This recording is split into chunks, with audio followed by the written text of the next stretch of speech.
Salut à tous les amis, j'espère que vous allez bien. Aujourd'hui, on se retrouve pour parler de l'actualité du MMA. On est le 25 décembre. Désolé, j'enregistre chez moi. Vous vous doutez bien que je suis en famille, mais je voulais pas vous laisser tomber. Les amis, je m'appelle Clément Marcoux, je suis propriétaire du FMC Performance Center à Palavas-les-Flots, coach de MMA depuis environ 15 ans et préparateur physique formé à l'INSEP. Je vous souhaite à tous déjà un joyeux Noël, les amis. Vraiment, merci pour toute l'énergie. Merci encore pour le live de hier où on a eu vraiment que des commentaires positifs, c'était génial. Malheureusement, nous avons une triste nouvelle pour le monde du MMA, c'est le décès de Stéphane Bonnard. Donc Stéphane Bonnard, hein, qui est connu pour avoir été finaliste du TUF numéro un. Et il faut savoir qu'il a fait un des combats du siècle, ce garçon. Donc c'est vraiment, il a été connu pour ça. Il a fait un des combats qui a fait la renommée du coup de l'UFC et du MMA en général. C'était un choc des titans. Et Stéphane Bonnard, ben, il était All Fame, pardon. Alors, il avait des complications cardiaques, hein, déjà apparemment.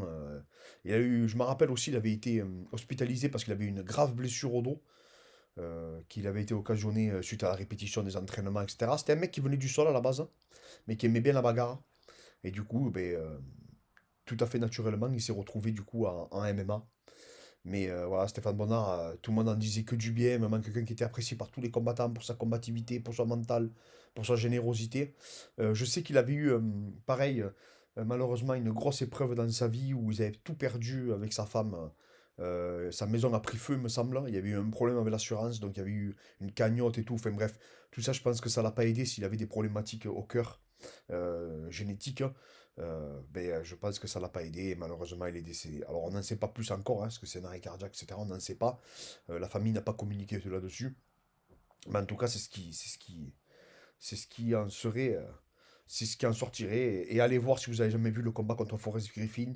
C'est tout simplement, pour beaucoup, le plus grand combat de l'histoire de ce sport en termes de spectacle. Donc allez le voir et vous en ferez une idée.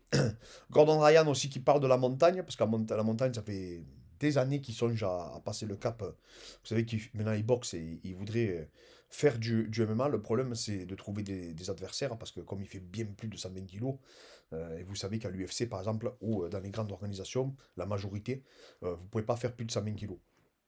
Alors au Japon et tout, ça ne les dérange pas, mais voilà, lui qui aime faire les choses bien, il voudrait se lancer vraiment à MMA, mais déjà ça avait été là, parce qu'il peut pas descendre en dessous de 120, il a dit c'est impossible pour lui. Et du coup, il s'entraîne avec Gordon Ryan, avec un autre strongman, un autre homme fort. Et Gordon, il a dit qu'il avait vraiment une force incroyable, qu'il était très à l'écoute, que c'était des super mecs. Mais eux, ils ont été apparemment aussi époustouflés par le niveau de Gordon et la force qu'il était capable de générer au sol. Et je trouve que la remarque de Gordon Ryan, elle est très intéressante. Il dit qu'il s'est entraîné avec beaucoup d'hommes forts, beaucoup de bodybuilders, beaucoup de strongmen, beaucoup de personnes qui pratiquent les sports, du coup, se rapprochant de la force. Et qui dit que comme ils n'ont pas de stabilité au sol, comme ils n'ont pas cet équilibre, eh bien leur force, plus ou moins, leur sert quasiment à rien. Et c'est là où on s'aperçoit, hein, donc ça rejoint vraiment la préparation physique, que si vous n'êtes pas sur des appuis, eh bien, réaliser des transferts de force sur des patterns, c'est extrêmement délicat. Vraiment, c'est extrêmement délicat. Donc la montagne, voilà, dites-moi ce que vous en pensez, parce que moi je trouve qu'en boxe, en tout cas, il est ultra appliqué. Je m'attendais, quand il s'est lancé en fait en boxe anglaise, je m'attendais réellement à le voir faire n'importe quoi, hein, se jeter, se ruer. Et déjà quand je l'ai vu boxer sur le sac, sur un, deux, maximum trois coups, avec des entrées-sorties, etc., mais j'avais été bluffé. Je me suis dit, oh, il boxait qu'en ligne, quasiment qu'en direct, avec son coach. Donc franchement, son coach, il a fait un véritable travail. Ça m'a vraiment impressionné parce que je vous dis, déjà quand il travaillait sur ça, il travaillait sur maximum deux trois coups. Donc vous savez, d'habitude, quand on voit les autres, ils font n'importe quoi, ils tapent comme des sourds sur le sac. Et bien lui, non. Lui, il tapait vraiment de façon contrôlée. Et je m'en rappellerai toujours, et j'avais vu deux trois rounds de lui, et il faisait droite-gauche, juste ça. Droite-gauche-droite, voilà. Maximum deux trois coups. Et des fois, il sortait sur un crochet bras avant. Mais vraiment, voilà, une boxe très académique, hein.